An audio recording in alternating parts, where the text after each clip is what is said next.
गुरु जी की साजी नवाजी। गुरु रूप गुरु प्यारी साध संगत जी, वाहिगुरु जी का खालसा वाहिगुरु जी की फतेह। सतगुरु गुरबाणी गुरु विच जो सानू उपदेश दे रहे, जिन्ना भी उपदेश है सारा अपने मन नूं दिता जाता है। हुण साडा मन इत्थे आ के जदों परमात्मा निरंकार वाहिगुरू नूं भुल जांदा है, हुकम तो यागी हो जाता है, फिर इधर संसार दे विच माया नूं मिठी करके मनदा है। अमृत है जिहड़ा मनमुख नूं कौड़ा लगदा है, ते जो वैखर जो जहर है इसनूं ये मिठी करके मनदा है। ये सागत मनमुख दी जीव की हालत महाराज कहंदे बई असीं आपदी अखीं नेत्रां द्वारा देखी। ਫਰਮਾਉਂਦੇ ਅੰਮ੍ਰਿਤ ਕੌੜਾ ਵਿਖਿਆ ਮੀਠੀ, ਸਾਖਤ ਕੀ ਬਿਦ ਨੈਨੋ ਡੀਠੀ। ਕੂੜ ਕਪਟ ਅਹੰਕਾਰ ਰੁਝਾਨਾ, ਨਾਮ ਸੁਣਤ ਜਨ ਵਿਚੂ ਦਿਸਨ। ਜਿਹਨੂੰ ਫਿਰ ਇਹ ਵੇਖਿਆ ਮਿੱਠੀ ਲੱਗਦੀ, ਉਹਦੇ ਕੋਲ ਕੋਈ ਨਾਮ ਦੀ ਗੱਲ ਵੀ ਕਰੇ ਤੇ ਉਹਨੂੰ ਇਉਂ ਲੱਗਦਾ ਵੀ ਜਿਵੇਂ ਉਹਦੇ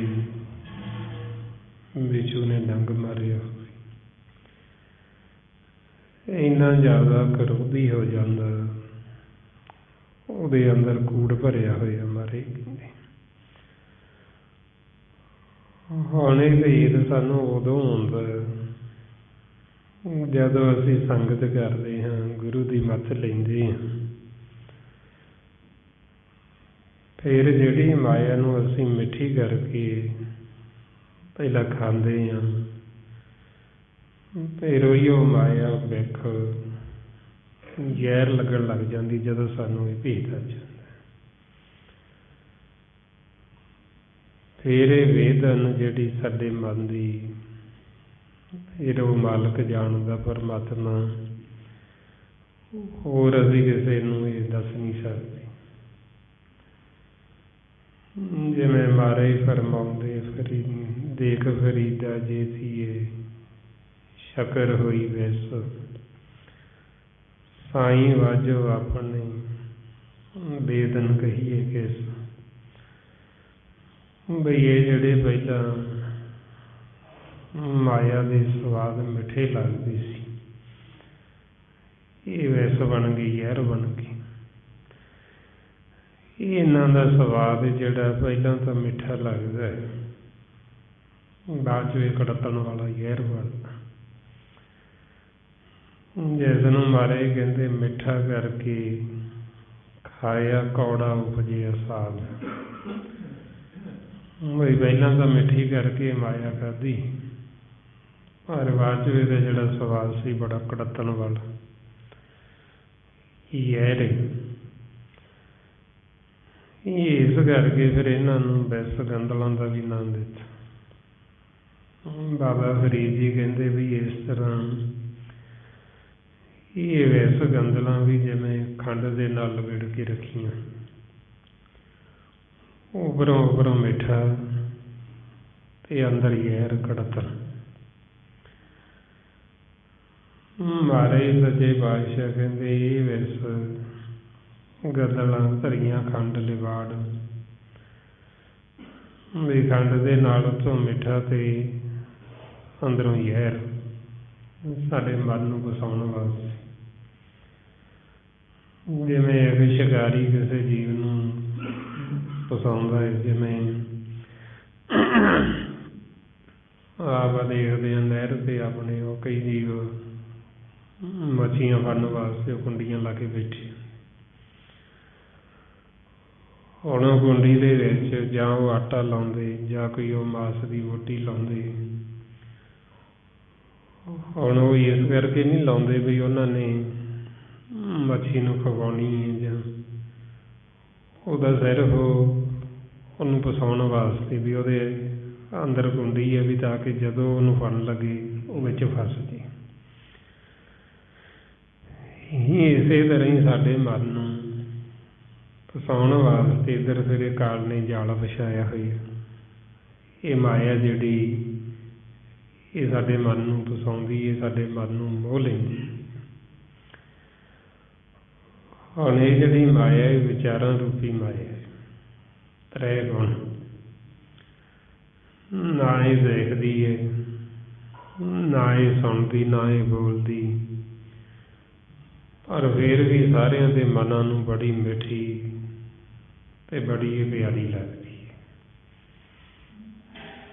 ਮਾਰੇ ਕਹਿੰਦੇ ਨਾ ਇਹ ਸੁਣੀਏ, ਨਾ ਇਹ ਬਖੀਏ, ਨਾ ਇਹ ਨੇਤਰੋਂ ਡੀਠੀ। ਐਸੀ ਠਗੌਰੀ ਬਾਈ ਭਲਾਵੇ, ਮਨ ਸਭ ਕੇ ਲਾਗੇ ਮਿੱਠੀ। ਬਈ ਐਸੀ ਇਹ ਠਗੌਰੀ ਮਨ ਨੂੰ ਲੱਗਦੀ, ਬਈ ਮਨ ਨੂੰ ਮਿੱਠੀ ਕਰਕੇ ਮੰਨਦਾ। ਵਿਚਾਰਾਂ ਨੂੰ, ਫੁਰਨਿਆਂ ਨੂੰ ਵਿਚਾਰ ਲਈ ਜਾਂਦਾ ਤੇ ਉਹ ਜ਼ਹਿਰ ਖਾਈ ਜਾਂਦਾ, ਇਸ ਨੂੰ ਜ਼ਹਿਰ ਚੜੀ ਜਾਂਦਾ। ਸੋ ਇਹ ਫਿਰ ਸਾਨੂੰ ਭੇਤ ਆਉਂਦਾ ਜਦੋਂ ਅਸੀਂ ਗੁਰੂ ਦੀ ਸ਼ਰਨ ਚਾਹੁੰਦੇ, ਸਤਸੰਗ ਚਾਹੁੰਦੇ ਹਾਂ। ਫਿਰ ਸਾਨੂੰ ਪਤਾ ਲੱਗਦਾ ਵੀ ਇਹ ਤਾਂ ਵਿਸ ਗੰਦਲਾਨੀ ਜਾਂ ਇਹ ਬਿਖ ਜ਼ਹਿਰ ਹੈ ਜਿਸ ਨੂੰ ਅਸਾਂ ਮਿੱਠਾ ਕਰਕੇ ਖਾਧਾ ਮੰਨੇ ਹਾਂ। ਤੇ ਫਿਰ ਅਸੀਂ ਬੇਨਤੀਆਂ ਕਰਦੇ ਵੀ ਇਹ ਜ਼ਹਿਰ ਸਾਡਾ ਲੱਥੇ ਕਿਵੇਂ ਕਿਵੇਂ ਲਵੇ। ਉਹਦੇ ਵਾਸਤੇ ਫਿਰ ਇਹ ਸਾਨੂੰ ਗੁਰੂ ਦੀ ਮੱਤ ਲੈਣੀ ਪੈਂਦੀ। ਜਦ ਤੱਕ ਸਾਡਾ ਮਨ ਗੁਰੂ ਦੀ ਮੱਤ ਅਖਤਿਆਰ ਨਹੀਂ ਕਰਦਾ, ਉਹਨਾਂ ਸਮਾਂ ਇਹ ਫਿਰ ਜਿਹੜਾ ਜ਼ਹਿਰ ਹੈ ਇਹ ਲੈਂਦਾ ਨਹੀਂ, ਇਹ ਬਿਖ ਲੈਂਦੀ ਨਹੀਂ। ਹੁਣ ਜਿਵੇਂ ਆਪਾਂ ਸੰਸਾਰ 'ਚ ਦੇਖਦੇ ਕਿਸੇ ਜੀਵ ਨੂੰ ਜ਼ਹਿਰ ਚੜ੍ਹ ਜਾਂਦਾ ਜਾਂ ਕਈ ਜੀਵ ਜ਼ਹਿਰ ਪੀ ਲੈਂਦੇ ਉੱਥੋਂ। ਹੁਣ ਉਹ ਜ਼ਹਿਰ ਦੇ ਵਿੱਚ ਇੰਨੀ ਗਰਮੈਸ਼ ਹੁੰਦੀ ਹੈ ਕਿ ਜੀਵ ਨੂੰ ਉਹ ਹੌਲੀ ਹੌਲੀ ਦਿਸਣਾ ਬੰਦ ਹੋ ਜਾਂਦਾ, ਕੰਨਾਂ ਤੋਂ ਸੁਣਨਾ ਬੰਦ ਹੋ ਜਾਂਦਾ, ਮੁੱਖ ਤੋਂ ਬੋਲਿਆ ਨਹੀਂ ਜਾਂਦਾ, ਚੁੱਪ ਹੋ ਜਾਂਦਾ। ਉਹ ਇਸੇ ਤਰ੍ਹਾਂ ਹੀ ਫਿਰ ਇਹ ਬਿਖ ਜ਼ਹਿਰ ਜਿਹੜੀ ਜਦੋਂ ਸਾਡੇ ਮਨ ਨੂੰ ਚੜ੍ਹਦੀ ਹੈ, ਸਾਡੇ ਮਨ ਨੂੰ ਦਿਸਣਾ ਬੰਦ ਹੋ ਜਾਂਦਾ। ਸਾਹਮਣੇ ਪਰਮਾਤਮਾ ਵਾਹਿਗੁਰੂ ਹੈ, ਪਰ ਜਦੋਂ ਇਹਨੂੰ ਜ਼ਹਿਰ ਚੜ੍ਹਿਆ ਹੁੰਦਾ ਫਿਰ ਇਹਨੂੰ ਮਾਲਕ ਦਿਸਦਾ, ਫਿਰ ਇਹਨੂੰ ਸੁਣਨਾ ਵੀ ਬੰਦ ਹੋ ਜਾਂਦਾ। ਪਰਮਾਤਮਾ ਮਾਲਕ ਸਾਡੇ ਅੰਦਰ ਬੋਲਦੇ ਹੈ, ਪਰ ਜਦੋਂ ਇਹਨੂੰ ਜ਼ਹਿਰ ਚੜ੍ਹਿਆ ਹੁੰਦਾ ਇਹਨੂੰ ਮਾਲਕ ਦੀ ਆਵਾਜ਼ ਵੀ ਸੁਣਾਈ ਨਹੀਂ ਦਿੰਦੀ। ਫਿਰ ਮਾਲਕ ਸਾਡੇ ਅੰਦਰ ਬਾਹਰ ਹੈ, ਹਰ ਥਾਂ 'ਤੇ ਮੌਜੂਦ ਹੈ। ਜਦੋਂ ਮਨ ਨੂੰ ਜ਼ਹਿਰ ਚੜ੍ਹਿਆ ਹੁੰਦਾ ਇਹ ਮਾਲਕ ਦੇ ਗੁਣ ਨਹੀਂ ਗਾ ਸਕਦਾ, ਇਹ ਤੋਂ ਬੋਲਿਆ ਨਹੀਂ ਜਾਂਦਾ। ਜਿਵੇਂ ਹੁਣ ਕਈ ਜੀਵਾਂ ਨੂੰ ਆਖੋ ਵੀ ਸਿਮਰਨ ਕਰੋ, ਕਦੇ ਹੁੰਦਾ ਹੀ ਨਹੀਂ, ਵਾਹਿਗੁਰੂ ਮੂੰਹ 'ਚੋਂ ਨਿਕਲਦਾ ਹੀ। ਕਈ ਹੁਣ ਸਰੀਰ ਕਰਕੇ ਇੰਨੇ ਜ਼ਿਆਦਾ ਤਕਲੀਫ ਵਿੱਚ ਆ ਜਾਂਦੇ, ਭਾਈ ਹਾਏ ਹਾਏ ਤਾਂ ਕਰੀ ਜਾਣਗੇ ਪਰ ਮੁੱਖ 'ਚੋਂ ਵਾਹਿਗੁਰੂ ਨਹੀਂ ਨਿਕਲਦਾ। ਕਿਉਂ ਨਹੀਂ ਨਿਕਲਦਾ? ਕਿਉਂਕਿ ਉਹ ਜ਼ਹਿਰ ਚੜ੍ਹਿਆ ਹੋਣ ਕਰਕੇ ਉਹ ਗੁੰਗੇ ਹੋਏ ਹੋਏ। ਇਹ ਐਸੀ ਅਵਸਥਾ ਫਿਰ ਜਦੋਂ ਮਨ ਦੀ ਹੁੰਦੀ, ਉਦੋਂ ਫਿਰ ਇਸ ਨੂੰ ਕਹਿੰਦੇ ਬਈ ਇਹ ਮਾਇਆ ਧਾਰੀ ਹੈ।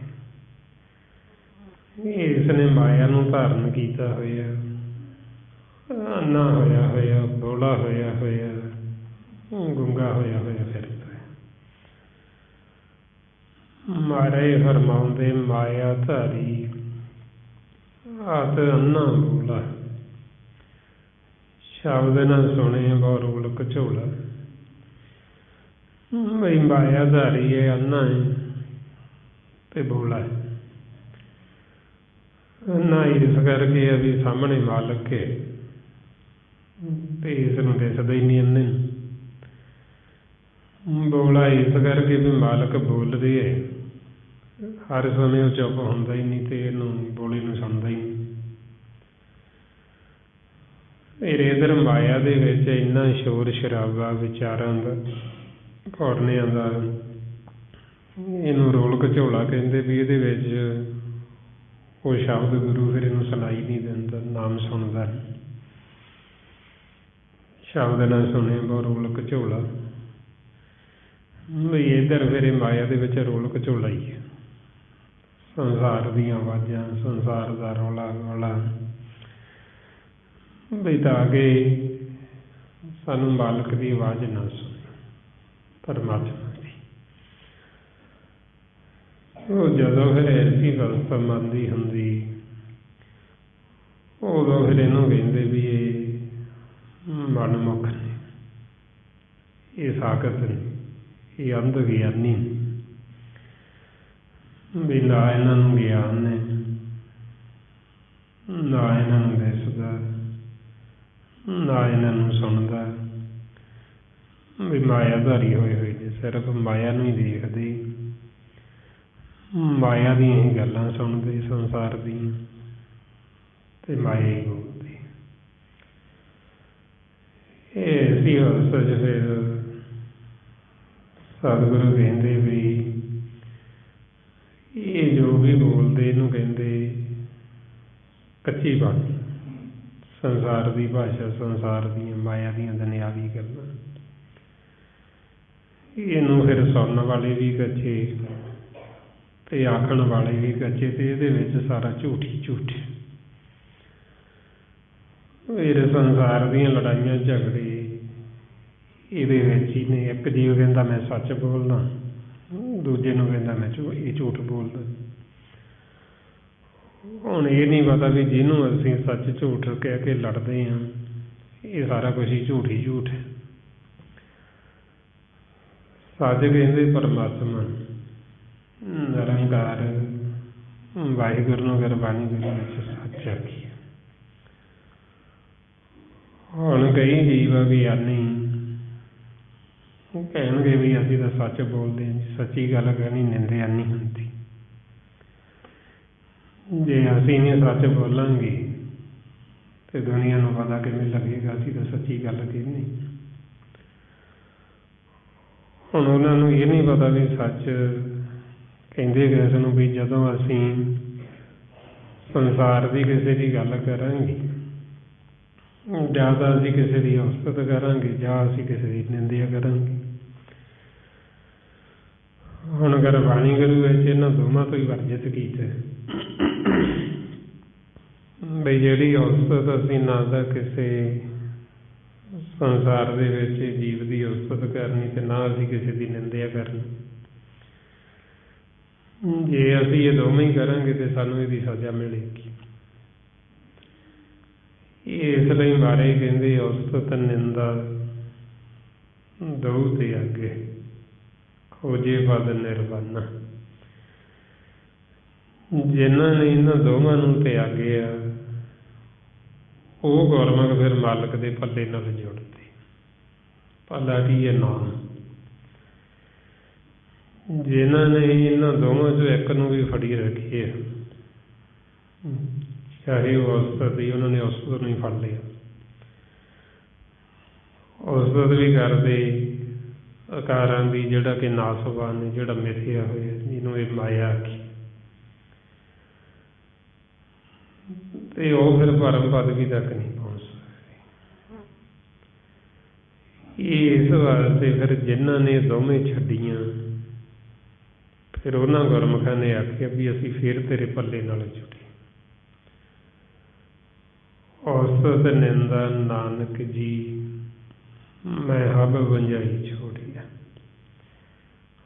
ਹਬ ਗਿਜ ਤੇ ਆਗੀ ਅਬੇ ਸਾਗ ਕੜਾਵੇ ਡਿੱਠੇ ਤੋ ਪੱਲੇ ਤੈਂਡੇ ਲਾਗੀ। ਜਦੋਂ ਇਹ ਦੋਵੇਂ ਹੀ ਛੱਡ ਦਿੱਤੀਆਂ, ਉਸਤਤ ਵੀ ਛੱਡਤੀ ਤੇ ਨਿੰਦਿਆ ਵੀ ਛੱਡਤੀ, ਤਾਂ ਤੇਰੇ ਪੱਲੇ ਨਾਲ ਜੁੜੀ। ਹੁਣ ਕਈ ਅਗਿਆਨੀ ਜੀਵ ਕਰਨਗੇ ਨਿੰਦਿਆ ਹੀ ਸੰਸਾਰ ਦੇ ਵਿੱਚ, ਇੱਕ ਨੂੰ ਫੜਨਗੇ, ਉਹਦੇ ਔਗਣ ਦੱਸਣੇ, ਔਗਣ ਫਰੋਲਣੇ ਸ਼ੁਰੂ ਕਰ ਦੇਣੇ। ਉਹਨੂੰ ਛੱਡ ਕੇ ਦੂਜੇ ਨੂੰ ਫੜ ਲਿਆ, ਉਹਦੇ ਔਗਣ ਫਰੋਲਣੇ ਸ਼ੁਰੂ ਕਰਦੇ। ਫਿਰ ਕਹਿਣਗੇ ਅਸੀਂ ਸੱਚ ਬੋਲਦੇ ਹਾਂ। ਤੇ ਮਾਰੇ ਸੱਚੇ ਪਾਤਸ਼ਾਹ ਕਹਿੰਦੇ ਇਹ ਸੱਚ ਥੋੜ੍ਹੀ ਹੈ, ਜਿਹੜਾ ਤੁਸੀਂ ਇਹ ਕਰਦੇ ਤਾਂ ਤੁਸੀਂ ਬਿੱਖ ਜ਼ਹਿਰ ਖਾਂਦੇ ਹੋ, ਤੇ ਅੱਗੇ ਜਿਹੜੇ ਤੁਹਾਡੇ ਕੋਲ ਆਉਂਦੇ ਉਹਨਾਂ ਨੂੰ ਵੀ ਤੁਸੀਂ ਇਹ ਜ਼ਹਿਰ ਦਿੰਦੇ ਹੋ, ਬਿੱਖ ਦਿੰਦੇ ਹੋ। ਜਿਵੇਂ ਹੁਣ ਸੰਸਾਰ ਦੇ ਵਿੱਚ ਜੀਵ ਦੁਖੀ ਨੇ, ਕਿਉਂਕਿ ਪਰਿਵਾਰਾਂ ਦੇ ਵਿੱਚ ਕਲਾ ਕਲੇਸ਼, ਸਾਡੇ ਮਨਾਂ 'ਚ ਕਲੇਸ਼, ਪਰਿਵਾਰਾਂ 'ਚ ਕਲੇਸ਼, ਸਮਾਜ 'ਚ ਕਲੇਸ਼। ਹੁਣ ਇਹ ਜਦੋਂ ਸਾਡੇ ਮਨਾਂ 'ਚ ਕਲੇਸ਼ ਹੁੰਦਾ ਹੈ ਤੇ ਜੀਵ ਮਨ ਦੀ ਸ਼ਾਂਤੀ ਵਾਸਤੇ ਉਹ ਜਾਂਦੇ ਸੰਤਾਂ ਕੋਲ, ਤਾਂ ਕਿ ਸਾਡੇ ਮਨ ਨੂੰ ਸ਼ਾਂਤੀ ਆਵੇ, ਸੁੱਖ ਮਿਲੇ। ਤੇ ਅਕਾਲ ਨੂੰ ਪਤਾ ਵੀ ਹੁਣ ਇਹ ਸਤਾਏ ਹੋਏ ਦੁਖੀ ਹੋਏ ਹੋਏ ਵੀ ਇਹ ਸੰਤਾਂ ਕੋਲ ਭੱਜਣਗੇ। ਪਰ ਅਕਾਲ ਨੂੰ ਇਹ ਵੀ ਪਤਾ ਵੀ ਇਹਨਾਂ ਨੂੰ ਕਿਹੜਾ ਸੰਤਾਂ ਦਾ ਪਤਾ, ਇਹਨਾਂ ਨੂੰ ਕਿਹੜਾ ਗਿਆਨ ਹੈ, ਮਾਇਆਧਾਰੀ ਤਾਂ ਹੈਗੇ, ਇਹਨਾਂ ਨੂੰ ਕੀ ਪਤਾ ਵੀ ਸੰਤ ਕੀ ਹੁੰਦੇ ਨੇ। ਇਹ ਅਕਾਲ ਨੇ ਆਪਦੇ ਸੰਤ ਬਣਾਤੇ, ਅਕਾਲ ਨੇ ਆਪਦੇ ਸੰਤ ਤਿਆਰ ਕਰਤੇ ਤੇ ਉਹਨਾਂ ਦੀ ਡਿਊਟੀ ਲਾਤੀ ਵੀ ਜਦੋਂ ਜੀਵ ਸਤਾਏ ਹੋਏ ਤੁਹਾਡੇ ਕੋਲ ਆਉਣ, ਕਿਉਂਕਿ ਦੁਰਮਤ ਦੀ ਅਗਨ ਦੇ ਵਿੱਚ ਉਹ ਜਲ ਰਹੇ ਨੇ, ਉਹਨਾਂ ਦੇ ਪਰਿਵਾਰਾਂ ਦੇ ਵਿੱਚ ਕਲਾ ਕਲੇਸ਼ ਇਹਨਾਂ ਨਹੀਂ ਪਾਇਆ ਹੋਇਆ, ਅਕਾਲ ਨਹੀਂ ਪਾਇਆ ਹੋਇਆ, ਇਹਨਾਂ ਪੰਜਾਂ ਦੂਤਾਂ ਨੇ ਪਾਇਆ ਹੋਇਆ। ਤੇ ਇਹਨਾਂ ਨੇ ਆਪਦੇ ਸੰਤ ਬਣਾਤੇ ਵੀ ਜਦੋਂ ਸਾਡੇ ਸਤਾਏ ਹੋਏ ਤੁਹਾਡੇ ਕੋਲ ਆਉਣਗੇ, ਤੁਸੀਂ ਉਹ ਜਿਹੜੀ ਬਲਦੀ ਅੱਗ ਹੈ ਉਹਦੇ ਵਿੱਚ ਹੋਰ ਤੇਲ ਪਾਉਣਾ, ਤੁਹਾਡੀ ਇਹ ਡਿਊਟੀ। ਸ਼ਾਂਤੀ ਨਹੀਂ ਲਿਆਉਣੀ ਉਹਨਾਂ ਦੇ ਮਨਾਂ ਨੂੰ, ਉਹਨਾਂ ਦੇ ਮਨਾਂ ਨੂੰ ਹੋਰ ਦੁਖੀ ਕਰ ਦੇਣਾ, ਬਲਦੀ ਦੇ ਵਿੱਚ ਹੋਰ ਤੇਲ ਪਾ ਦੇਣਾ। ਜਿਸ ਨੂੰ ਮਾਰੇ ਕਹਿੰਦੇ ਚੱਲੇ ਨਾਮ ਵਿਸਾਰ, ਪਾਵਨ ਸਤਿਆ ਬਲਦੀ ਅੰਦਰ ਤੇਲ ਦੁਬਦਾ ਘਤਿਆ। ਬਈ ਅੱਗ ਤਾਂ ਪਹਿਲਾਂ ਹੀ ਬਲਦੀ ਜੀਵਨ ਦੇ ਅੰਦਰ, ਦੁਰਮਤ ਦੀ ਅਗਨ 'ਚ ਤਾਂ ਪਹਿਲਾਂ ਹੀ ਸੜਦੇ ਪਰਿਵਾਰਾਂ ਦੇ ਵਿੱਚ, ਵੈਰ ਵਿਰੋਧ ਦੇ ਵਿੱਚ। ਤੇ ਉਹ ਨਾੜੀ ਸੰਤਾਂ ਕੋਲ ਜਾਂਦੇ, ਉਹ ਵਿੱਚ ਹੋਰ ਦੁਬਦਾ ਦਾ ਤੇਲ ਪਾ ਦਿੰਦੇ, ਉਹ ਹੋਰ ਗੱਲਾਂ ਸੁਣਾ ਕੇ ਇੱਦਾਂ ਦੀਆਂ ਸੰਸਾਰ ਦੀਆਂ ਵੈਰ ਵਿਰੋਧ ਦੀਆਂ ਉਹ ਜੀਵ ਨੂੰ ਹੋਰ ਦੁਖੀ ਹੋਰ ਅਸ਼ਾਂਤ ਕਰ ਦਿੰਦੇ। ਉਹ ਮਨ 'ਤੇ ਮੈਲ ਲੈਣੀ ਤਾਂ ਕੀ ਸੀ, ਉਹ ਹੋਰ ਚੜ੍ਹ ਜਾਂਦੀ। ਉਹ ਜਦੋਂ ਹੋਰ ਚੜ੍ਹ ਜਾਂਦੀ ਤੇ ਜੀਵ ਹੋਰ ਦੁਬਦਾ 'ਚ ਚਲੇ ਜਾਂਦੇ, ਹੋਰ ਵੈਰ ਵਿਰੋਧ 'ਚ ਚਲੇ ਜਾਂਦੇ। ਪਤਾ ਉਹਨਾਂ ਨੂੰ ਨਹੀਂ, ਕਿਉਂਕਿ ਜੇ ਉਹਨਾਂ ਨੂੰ ਇੰਨਾ ਗਿਆਨ ਹੋਵੇ ਤੇ ਉਹਨਾਂ ਦੀ ਸੰਗਤ ਕਰਨਗੇ। ਜੇ ਉਹਨਾਂ ਨੂੰ ਇੰਨੀ ਸੋਝੀ ਹੋਵੇ ਤੇ ਉਹਨਾਂ ਨੂੰ ਪਤਾ ਲੱਗ ਜੇ ਤਾਂ ਆਪ ਮਨ ਮੁੱਖ ਨੇ, ਸਾਖਤ ਨੇ ਵੀ ਇਹਨਾਂ ਨੇ ਸਾਨੂੰ ਕੀ ਸਮਝਾਉਣਾ। ਪਰ ਉਹ ਪਹਿਲਾਂ ਹੀ ਸਤਾਏ ਹੋਏ ਦੁਖੀ, ਉਹ ਜਦੋਂ ਉਹਨਾਂ ਪਾਸ ਜਾਂਦੇ ਉਹ ਹੋਰ ਜ਼ਿਆਦਾ ਉਹਨਾਂ ਨੂੰ ਇੱਦਾਂ ਦੀਆਂ ਗੱਲਾਂ ਸੁਣਾ ਕੇ ਵੈਰ ਵਿਰੋਧ ਦੀਆਂ ਉਹ ਹੋਰ ਮਨ 'ਤੇ ਮੈਲ ਚੜ੍ਹਾ ਦਿੰਦੇ, ਹੋਰ ਜੀਵ ਨੂੰ ਦੁਬਦਾ 'ਚ ਪਾ ਦਿੰਦੇ। ਫਿਰ ਉਹਨਾਂ ਤੋਂ ਸੁਣ ਕੇ ਗੱਲ ਦੁਬਦਾ ਦੀ, ਫਿਰ ਉਹੀਓ ਜੀਵ ਅੱਗੇ ਹੋਰ ਸੁਣਾਉਂਦੇ ਹੋਰਾਂ ਨੂੰ, ਬਈ ਅਸੀਂ ਗਏ ਸੀਗੇ ਜੀ ਉਹ ਫਲਾਣੇ ਸੰਤਾਂ ਕੋਲ ਤੇ ਉਹਨਾਂ ਨੇ ਬੜਾ ਵਧੀਆ ਉੱਥੇ ਸੁਣਾਇਆ, ਤੇ ਉਹਨਾਂ ਨੇ ਆਖਿਆ ਵੀ ਉਹ ਫਲਾਣਾ ਬੰਦਾ ਐਂ ਕਰਦਾ, ਉਹ ਐਂ ਕਰਦਾ। ਉਹ ਤਾਂ ਬੜੀਆਂ ਸੱਚੀਆਂ ਗੱਲਾਂ ਸੁਣਾਉਂਦੇ ਆ ਜੀ, ਉਹ ਤਾਂ ਸਿੱਧੀ ਗੱਲ ਮਾਰਦੇ, ਕਿਸੇ ਦੇ ਚਾਹੇ ਮੂੰਹ ਲੱਗੇ, ਕਿਸੇ ਦੇ ਗਿੱਟੇ ਲੱਗੇ, ਕਿਸੇ ਦੇ ਗੋਡੇ ਲੱਗੇ, ਬੜੀਆਂ ਖਰੀਆਂ ਸੁਣਾਉਂਦੇ ਆ ਜੀ। ਤੇ ਇਹ ਨਹੀਂ ਪਤਾ ਵੀ ਉਹ ਜਿਹੜੀਆਂ ਖਰੀਆਂ ਅਸੀਂ ਜਿਹਨੂੰ ਕਹਿੰਦੇ ਸੁਣਦੇ ਹਾਂ, ਤੇ ਉਹ ਨਿਰੀ ਮੈਲ ਹੈ, ਉਹ ਨਿਰੀ ਗੰਦਗੀ ਹੈ ਜਿਹੜੀ ਅਸੀਂ ਖਾ ਕੇ ਆਏ ਹਾਂ, ਤੇ ਉਹ ਅੱਗੇ ਅਸੀਂ ਵੰਡਦੇ ਹਾਂ। ਉਹ ਇਸ ਵਾਸਤੇ ਫਿਰ ਉਹ ਜੀਵਾਂ ਨੂੰ ਤਾਂ ਕਰਕੇ ਸੋਝੀ ਨਹੀਂ ਆਉਂਦੀ, ਤਾਂ ਕਰਕੇ ਉਹਨਾਂ ਦੇ ਮਨ ਦੀ ਜਿਹੜੀ ਮੈਲ ਲੈਣੀ ਸੀ ਉਹ ਲੈਂਦੀ ਨਹੀਂ ਹੈ। ਤੇ ਉਹ ਐਸੇ ਅਨਾੜੀ ਜੀਵਾਂ ਨੂੰ ਭਰਮ 'ਚ ਪਾਉਂਦੇ ਵੀ ਜੇ ਅਸੀਂ ਨਹੀਂ ਸੱਚ ਬੋਲਾਂਗੇ ਤੇ ਹੋਰ ਸੱਚ ਬੋਲੇਗਾ ਕੌਣ। ਤੇ ਉਹ ਜੀਵਾਂ ਨੂੰ ਲੱਗਦਾ ਵੀ ਹਾਂਜੀ ਉਹ ਸੱਚ ਬੋਲਦੇ ਨੇ। ਤੇ ਫਿਰ ਬਾਣੀ ਗੁਰੂ ਕਹਿੰਦੇ ਵੀ ਤੁਸੀਂ ਇਹ ਝੂਠ ਬੋਲਦੇ, ਇਹ ਜੋ ਤੁਸੀਂ ਸੰਸਾਰ ਦੀਆਂ ਗੱਲਾਂ ਕਰਦੇ ਹੋ ਇਹ ਸਭ ਝੂਠੀਆਂ ਨੇ। ਇਹ ਤ੍ਰੈ ਗੁਣਾਂ ਦੀ ਇਹ ਜਿਹੜੀ ਤੁਸੀਂ ਭਾਸ਼ਾ ਬੋਲਦੇ ਹੋ ਭਾਸ਼ਾ ਹੀ ਝੂਠੀ ਹੈ। ਇਹ ਇਸ ਲਈ ਫਿਰ ਸਾਨੂੰ ਸਮਝਾਉਂਦੇ ਵੀ ਬੋਲਣਾ ਕੀ ਹੈ। ਮਾਰੇ ਕਹਿੰਦੇ ਬੋਲੀਏ ਸੱਚ ਧਰਮ ਝੂਠ ਨਾ ਬੋਲੀਏ, ਜੋ ਗੁਰ ਦੱਸੇ ਬਾਟ ਮਰੀਦਾ ਜੋਲੀਏ। ਸਤਿਗੁਰੂ ਕਹਿੰਦੇ ਵੀ ਤੁਸੀਂ ਸੱਚ ਬੋਲੋ, ਜੋ ਤੁਹਾਡਾ ਧਰਮ ਹੈ। ਧਰਮ ਕਹਿੰਦੇ ਸੱਚ ਵਾਹਿਗੁਰੂ ਨੂੰ, ਵੀ ਤੁਸੀਂ ਉਹ ਬੋਲੋ, ਆਪਦੇ ਧਰਮ ਦੀ ਗੱਲ ਕਰੋ, ਪਰਮਾਤਮਾ ਦੀ ਵਡਿਆਈ ਕਰੋ, ਉਹਦੀ ਉਸਤਤ ਕਰੋ, ਤੁਸੀਂ ਸਿਮਰਨ ਕਰੋ, ਇਹ ਹੈ ਸੱਚ ਬੋਲਣਾ। ਤੇ ਜੋ ਗੁਰੂ ਬਾਟ ਦੱਸ ਰਹੇ ਹੈ, ਜਿਹੜਾ ਗੁਰੂ ਦਾ ਮਰੀਦ, ਜਿਹੜਾ ਇੱਕ ਸਿੱਖ ਹੈ, ਉਹਨੂੰ ਗੁਰੂ ਦੇ ਦੱਸੇ ਹੋਏ ਬਾਟ ਉਸ ਰਸਤੇ ਉੱਤੇ ਚੱਲਣਾ ਚਾਹੀਦਾ। ਤੇ ਗੁਰੂ ਸਾਨੂੰ ਕਹਿੰਦਾ ਇਹ ਉਸਤਤ ਨਿੰਦਾ ਛੱਡਣੀ। ਸੰਸਾਰ ਦੀ ਜਿਹੜੀ ਇਹ ਉਸਤਤ ਵੀ ਝੂਠੀ ਤੇ ਨਿੰਦਿਆ ਵੀ ਝੂਠੀ, ਵੀ ਇਹਨੂੰ ਛੱਡਣਾ ਤੇ ਤੁਸੀਂ ਫੇਰ ਹੀ ਪਰਮਾਤਮਾ ਦੇ ਪੱਲੇ ਨਾਲ ਜੁੜ ਸਕਦੇ। ਹੁਣ ਜਿਹੜੇ ਜੀਵ ਨੇ ਛੱਡੀ ਨਹੀਂ ਤੇ ਉਹ ਆਪ ਹੀ ਨਹੀਂ ਜੁੜਿਆ ਤੇ ਉਹ ਸਾਨੂੰ ਕੀ ਦੱਸੇਗਾ ਵੀ ਉਹ ਮਾਲਕ ਦਾ ਪੱਲਾ ਕਿੱਥੇ ਹੈ ਜਿਹਨੂੰ ਅਸੀਂ ਫੜ ਕੇ ਭਵਸਾਗਰ ਤੋਂ ਪਾਰ ਹੋਣ। ਜਿਹੜਾ ਆਪ ਹੀ ਨਹੀਂ ਜੁੜਿਆ ਹੋਇਆ, ਆਪ ਹੀ ਟੁੱਟਿਆ, ਉਸ ਨੂੰ ਫਿਰ ਗੁਰਬਾਣੀ 'ਚ ਕਹਿੰਦੇ ਆ ਨਾੜੀ ਅਸੰਤ, ਵੀ ਇਹ ਅਸੰਤ ਨਾੜੀ, ਵੀ ਇਹ ਪਰਮਾਤਮਾ ਦਾ ਸੰਤ ਨਹੀਂ ਹੈ। ਇਹ ਜਦੋਂ ਉਸਤਤ ਵੀ ਕਰੇਗਾ, ਮਾਇਆ ਦੀ ਉਸਤਤ ਕਰੇਗਾ, ਮਾਇਆ ਦੀ ਵਡਿਆਈ ਕਰੇਗਾ, ਜਾਂ ਨਿੰਦਿਆ ਕਰੇਗਾ ਜਾਂ ਉਸਤਤ ਕਰੇਗਾ ਮਾਇਆ ਦੀ। ਇਸ ਨੂੰ ਫਿਰ ਕਹਿੰਦੇ ਆ ਸੰਤ ਨਾੜੀ ਕਦੇ ਨਾ ਬੁਝੇ, ਕਥਨੀ ਕਰੇ ਤੇ ਮਾਇਆ ਨਾਲ ਲੁਝੇ, ਅੰਧ ਗਿਆਨੀ ਕਦੇ ਨਾ ਸੀਝੇ। ਮਾਰੇ ਕਹਿੰਦੇ ਅੰਧ ਗਿਆਨੀ ਮਨਮੁਖ, ਇਹਦੀ ਬਹੁਤ ਕੱਚੀ ਹੈ।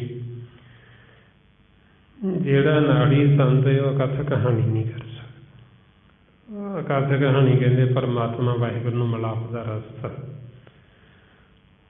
ਉਹ ਇਹ ਕਥਾ ਕਹਾਣੀ ਨਹੀਂ ਕਰੇਗਾ। ਉਹ ਸੰਸਾਰ ਦੀਆਂ ਦੁਨਿਆਵੀ ਸਾਨੂੰ ਸਾਖੀਆਂ ਸੁਣਾ ਦੇਗਾ, ਸਾਨੂੰ ਹੋਰ ਕੋਈ ਇਤਿਹਾਸ ਦੀ ਗੱਲ ਸੁਣਾ ਦੇਗਾ, ਪਰ ਸਾਨੂੰ ਇਹ ਨਹੀਂ ਦੱਸੇਗਾ ਵੀ ਕਿਵੇਂ ਅਸੀਂ ਪਰਮਾਤਮਾ ਤੋਂ ਵਿਛੜੇ ਹਾਂ ਤੇ ਕਿਵੇਂ ਅਸੀਂ ਵਾਹਿਗੁਰੂ ਦੇ ਨਾਲ ਮਿਲਾਪ ਕਰ ਸਕਦੇ। ਸਾਡੇ ਜੀਵਨ ਦਾ ਅਸਲ ਮਕਸਦ ਕੀ ਹੈ ਉਹਦਾ ਸਾਨੂੰ ਉਹਨੇ ਭੇਦ ਨਹੀਂ ਦੇਣਾ। ਸਾਡੇ ਘਰ ਦੀ ਗੱਲ ਨਹੀਂ ਸੁਣਾਉਣੀ ਉਹਨੇ ਨਿੱਜ ਮਹਿਲ ਦੀ, ਕਿਉਂਕਿ ਉਹਨੂੰ ਆਪ ਨਹੀਂ ਪਤਾ ਵੀ ਉਹ ਕਿੱਥੇ ਹੈ। ਉਹਨੇ ਕੋਈ ਸਾਡੇ ਦੇਸ਼ ਪਰਲੋਕ ਦੀ ਗੱਲ ਨਹੀਂ ਕਰਨੀ, ਕਿਉਂਕਿ ਉਹਨੂੰ ਆਪ ਨਹੀਂ ਪਤਾ ਪਰਲੋਕ ਦਾ, ਵੀ ਉਹ ਪਰਲੋਕ ਹੈ ਕਿੱਥੇ ਹੈ। ਨਾ ਉਹਨੂੰ ਘਰ ਦਾ ਪਤਾ ਵੀ ਉਹ ਘਰ ਕਿੱਥੇ ਹੈ, 10ਵਾਂ ਦਵਾਰ ਨਿੱਜ ਮਹਿਲ। ਕਈ ਤਾਂ ਐਡੇ ਅਗਿਆਨੀ ਜੀ ਉਹ ਕਹਿਣਗੇ 10ਵਾਂ ਦਵਾਰ ਤਾਂ ਹੁੰਦਾ ਹੀ ਨਹੀਂ, 10ਵਾਂ ਦਵਾਰ ਤਾਂ ਦਿਮਾਗ ਹੈ। ਤੇ ਗੁਰਬਾਣੀ ਗੁਰੂ ਸਾਰੀ ਵਿਚਾਰ ਹੀ ਆਪਣੇ ਘਰ ਦੀ ਕਰਦੇ, 10ਵੇਂ ਦਵਾਰ ਦੀ ਕਰਦੇ, ਸਾਡੇ ਦੇਸ਼ ਪਰਲੋਕ ਦੀ ਕਰਦੇ। ਹੁਣ ਐਸੇ ਜਿਹੜੇ ਅਨਾੜੀ ਸੰਤ, ਉਹਨਾਂ ਨੂੰ ਫਿਰ ਗੁਰੂ ਦਾ ਵਚਨ ਜਿਹੜਾ ਉਹ ਮੰਨਣਾ ਔਖਾ ਹੁੰਦਾ ਤੇ ਨਖੇਦੀ ਕਰਨੀ ਸੌਖੀ। ਮਤਲਬ ਉਹ ਫਿਰ ਜਦੋਂ ਨਾ ਭੇਦ ਹੋਣ ਕਰਕੇ ਉਹਨਾਂ ਦੀ ਨਿੰਦਿਆ ਸ਼ੁਰੂ ਕਰ ਦੇਣਗੇ ਜਿਹੜੇ ਗੁਰਮੁਖ ਫਿਰ ਘਰ ਦੀ ਗੱਲ ਕਰਦੇ।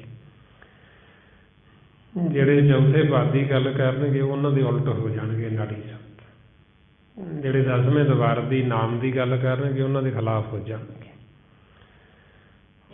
ਉਹ ਫਿਰ ਉਹਨਾਂ ਦੀ ਨਿੰਦਿਆ ਸ਼ੁਰੂ ਕਰ ਦੇਣਗੇ ਵੀ ਇਹ ਤਾਂ ਜੀ ਯੋਗ ਮੱਤ ਹੈ, ਇਹ ਤਾਂ ਜੀ ਜਿਹੜੀ ਇਹ ਤਾਂ ਗੁਰਬਾਣੀ ਤੋਂ ਤੋੜਦੇ ਨੇ, ਇਹਦਾ ਉਲਟ ਗੱਲ ਕਰਦੇ ਨੇ। ਉਹ ਫਿਰ ਉਹਨਾਂ ਦੀ ਨਿੰਦਿਆ ਸ਼ੁਰੂ ਕਰ ਦਿੰਦਾ ਵੀ ਤਾਂ ਕਿ ਜੀਵ ਸੁਣਨੀ।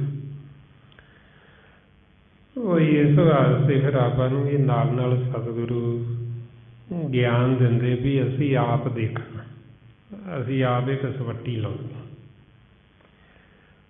ਬਈ ਅਸੀਂ ਸਿਰਫ ਕਿਸੇ ਦਾ ਸੁਣਾ ਕੇ ਨਹੀਂ ਆਪਾਂ ਬਣਨਾ, ਆਪਾਂ ਸਿਰਫ ਆਪ ਅਭਿਆਸ ਕਰਨਾ।